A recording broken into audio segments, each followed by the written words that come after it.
Treasure Island, Chapter 21, The Attack.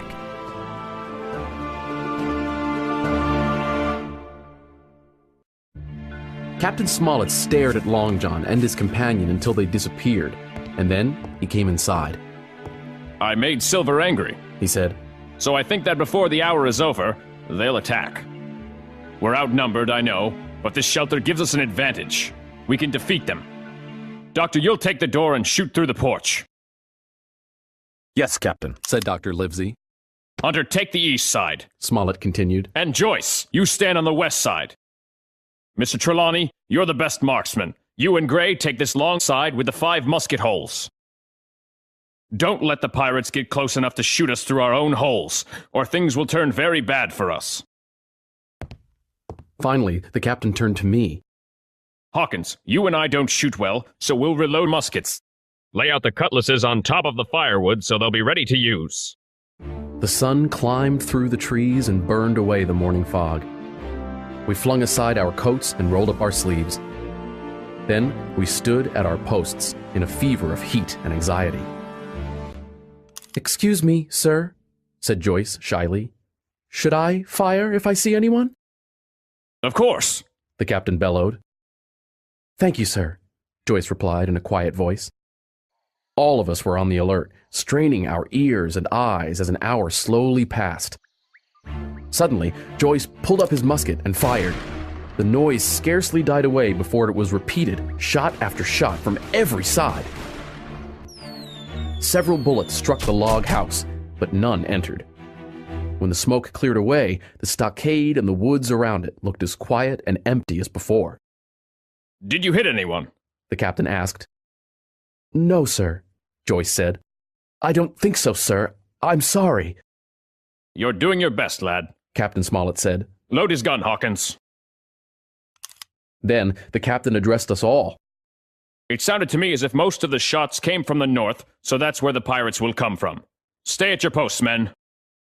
If the mutineers cross that fence, they'll take any unprotected musket hole and shoot us down like rats in our own stronghold. Suddenly, with a loud cry, some pirates leapt from the woods on the north side and ran straight for the stockade. At the same moment, gunfire came from the woods, and a rifle ball whistled through the doorway, blasting the doctor's musket into bits. The pirates swarmed over the fence like monkeys as the squire and Gray fired again and again. 3 pirates fell, but one was more scared than hurt, and he climbed back over the fence and disappeared among the trees. Meanwhile, from the woods, 8 pirates kept up a hot burst of fire on the log house.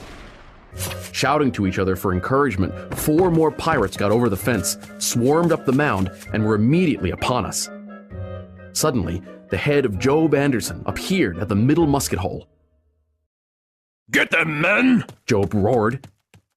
At the same time, another pirate grabbed Hunter's musket by the muzzle, wrenched it from his hands through the hole, and with one stunning blow, rammed it through and bashed the poor fellow senseless on the floor.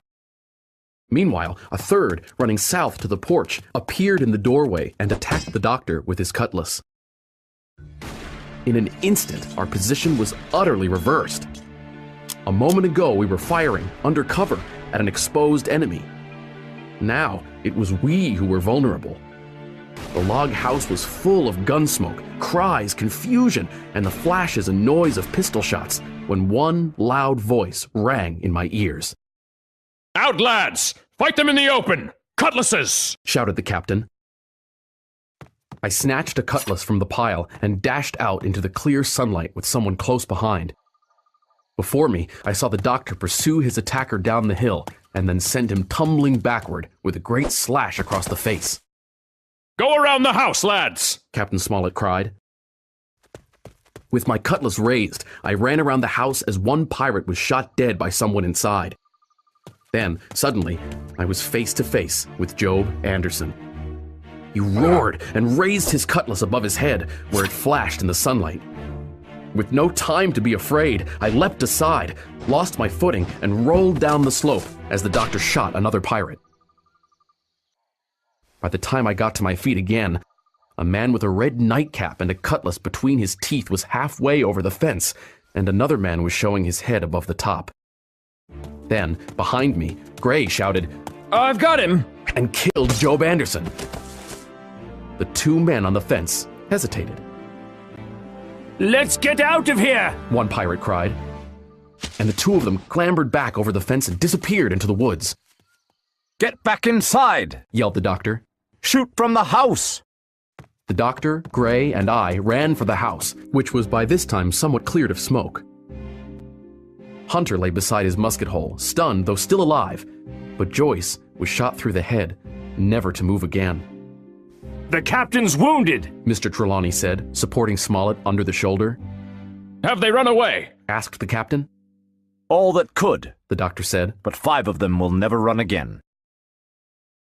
They lost 5. Exclaimed the captain. Now it's 4 of us against 9 of them. That's better than when we started. The pirates were soon only 8 in number, though, for the man shot by Mr. Trelawney on board the ship died that same evening of his wound. But we didn't know that till much later.